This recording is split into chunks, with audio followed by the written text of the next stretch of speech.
What's up, my Midnight Gamers? It's Dan here, Dr. Blunts, and I'm going to be doing a little bit of a different kind of stream for you guys today.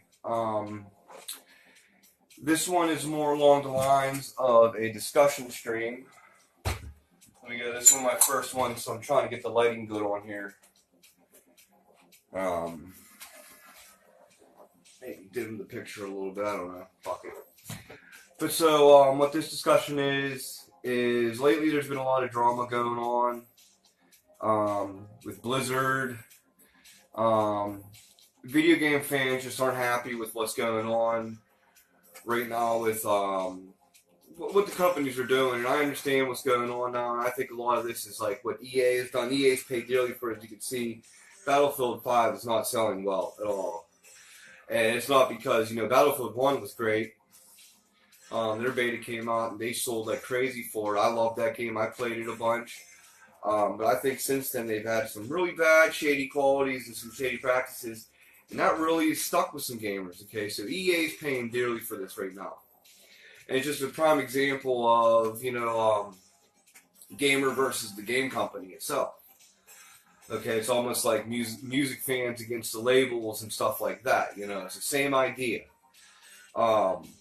But it just kind of baffles me how far it goes. So now you take a company like Blizzard is the best thing I can give you an example of. Blizzard just recently announced a mobile Diablo. Everyone threw a temper tantrum. Okay? Doesn't make sense. Because what really baffles me is Bethesda, the company I'm going to talk about in a couple seconds here, they put out a Skyrim or not a Baldur's Gate, but a Skyrim or a Daggerfall mobile game. Okay, so this Skyrim mobile game, everyone was happy about it. Everyone's praising about it. Everyone's all excited about it, and it did pretty well for them, So what really baffles me is, Nintendo also did this too. Nintendo did Pokemon Go. Now, Pokemon Go pushed Nintendo up into one of the richest companies in the entire fucking planet. So, of course, Bethesda's going to look at that and they're going to want to make a mobile game. And they did just that. So that mobile game really, fans like the idea of it. Maybe because they didn't take it so hard because there's a new Elder Scroll on the way. So I think that might have been the whole entire... I think that might have been the whole reason why that was watered down. But then you fast forward to just literally a couple months later. You got Blizzard announces the same thing because they see all these things and they see an amazing way of making money.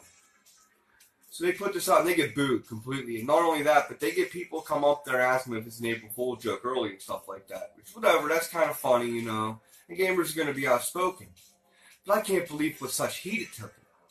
So... fast forward again, you got Pat, the NES punk, and Ian, okay? I like them. I'm not going to lie. They're people I watch. Ian's a little pretentious, but I still think he's a cool guy. He's really knowledgeable on the subject at hand, so I really like him. So they come out, and they're pretty abrasive about it, and they told everyone to shut the fuck up, And they thought it was ridiculous, because it is. You see when gamers get mad, they harass these people like there's no tomorrow. So, they called them crybabies and stuff, and the best way to prove that they're not crybabies is to go and act like crybabies to Pat and them, telling their career's over and all this shit. It's ridiculous. Literally, just months ago, another company announced a mobile game and was praised up and down for it, but now we have another company who's going to give us a mobile Diablo, which there's already a whole bunch of those on the phones. I mean, seriously, there's actually a pretty good market for it. I'm completely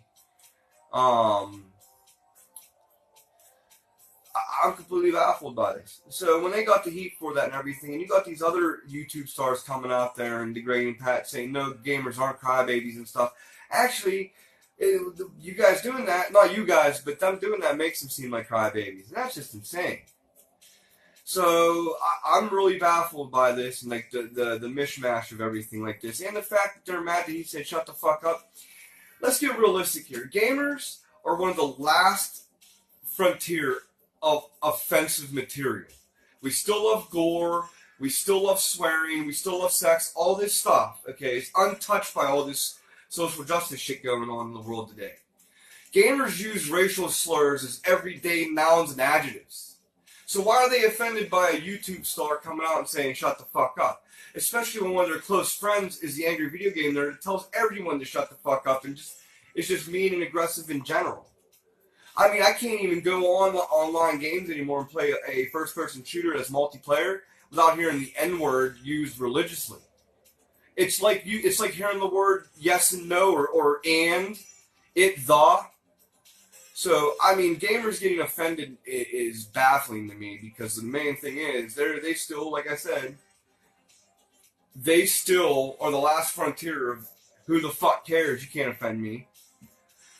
So that makes me think that the guy from Rockstar is correct about that, about the whole, this might not be a good time for Grand Theft Auto 6, but I don't know, like I said, that's just fanboys being fanboys in the end there, but I'm more shocked about them being offended by Path of Video Game Punk.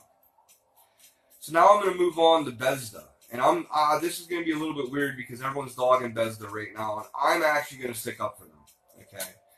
This new game that they just put out was like Konami's Metal Gear Survive. Let's not lie here. I'm not going to compare it to No Man's Sky. That was ridiculous, but I don't think Bethesda completely and totally lied in general. They were more confused and not sure what they were putting out yet. And it shows in a lot of their interviews because one person said one thing, one person said another. So that's understandable on everything. So the product people got wasn't up to par, and that's been happening a lot lately, okay? Now, what I think was really upsetting here for a lot of people is Bethesda's a really quality company. I'm not going to sit there and dog Bethesda. And this reason why I want to say this now is because I don't want to see what happened to EA, what happened with Bethesda happened to EA. Because what happened with EA is they made a couple poor choices, and they're paying for it really bad right now. Bethesda made Doom. Bethesda made Dishonored. They made all the Fallouts everyone loved up to now. So it's really confusing to me why that this is even a issue here. But I mean, I understand people paid $60, and Bethesda's actually going good on their word. They're trying to give money back. They're trying to sell it and everything like that. So I think Bethesda's a really good company, and I'm really hoping that Bethesda doesn't take heat for it like this. Okay, I really hope that Bethesda could pull out of this. Now, I don't think there's really going to be any hope for Fallout 76, personally. There's just too much to add on. Maybe a year from now it'll be a really good product to buy. But you look at Prey. When Prey came out, I remember getting real shitty reviews, and then people changed them after their fixes. And I know people are complaining about that. Games should be made now. When we were kids, they were made. But when we were kids, they were fucking sprites. And it was only a couple of fucking millibytes of fucking memory on there. Not these big gigabytes of memory they're putting in there. Not these huge worlds with this massive detail. And I mean, so much can go wrong in them. And we have to sit there and adjust our minds to this. I really think that we got to give benefit of the doubt. When games come out and they're not completed like that sometimes, and the companies go all out to fix them, we got to really give them credit for that because they don't have to. They got your fucking money. So I think Bethesda's a quality company, and I really, really, really, really, really, really hope that this Fallout 76 thing doesn't turn into an EA situation, because EA is looking in dire situations. And EA deserved it because of their shady practices and attacking people. Bethesda, I don't think this was a shady practice of any kind. So like I said, I stand here in defense of Blizzard's choice for the mobile game. I'll never play it. I'm not a mobile gamer. I make fun of my friends for playing mobile games. Okay, I make fun of my girlfriend for playing mobile games, but I'm not a mobile gamer. So I refuse, you know what I mean, to sit there and get mad about it because there's so many people that do. It's a huge market. I think you're more likely to make money selling mobile games right now than you are console games. Maybe, maybe not. I don't know. That's just speaking out of my ass right here, but, you know, I'm defending Pat, the NES punk, especially because a lot of his circle of YouTube buddies that he hangs out with they have the miles of fucking truck drivers and sailors. So that right there, I'm not taking that seriously. And it looked like that died out already. All those, and that was just more fanboyism than anything. And then going on to defend Bethesda because, like I said, they put out a game. It was something new. They tried it. It didn't work. If anybody can recall, last time they tried an online thing like this, then please say something below. But, you know, I remember whenever Grand Theft Auto 5 came out, and I played it, I beat the first player. The online came out, which tomorrow the online for Red Dead Redemption 2 comes out. I can't wait to see my page flooded full of these motherfuckers, and Rockstar is going to get it next because the servers are going to be fucking fucked up. That game sold a lot of copies. There's going to be a lot of people on there tomorrow. Your servers for your PlayStation, your Xbox, or whatever you have it on is going to be slow as fuck too because of this. It's just what it is. Can't help that. But everyone's going to sit there and blame Rockstar for it. Rockstar, like I said, they tried this before with Grand Theft Auto 5 and failed miserably. But they fixed it in the end.